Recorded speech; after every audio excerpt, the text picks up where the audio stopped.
Part 2 తీస్తారు మరి అయితే hero director same.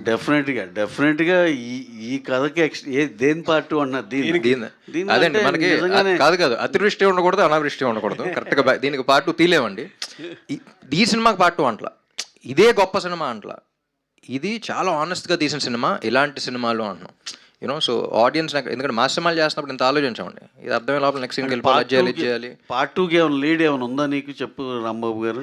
Sir hero release అవుతారు కదా సినిమాలో యాక్చువల్గా ఉపేంద్ర గారు మళ్ళీ అలా బిహేవ్ చేశారు కదా. లేదండి, ఇది only part 1 of the kind అంతే. One of its kind. ఇంకోటి ఏంటంటే బ్యూటిఫుల్ కొత్త ఎమోషన్ చెప్పామని ఉంది కదా, అదే కదా పినాకిల్ లాస్ట్ క్లైమాక్స్లో. హీరోయే అభిమానిగా మారితే టైటిల్ పెట్టి తీస్తున్నాను.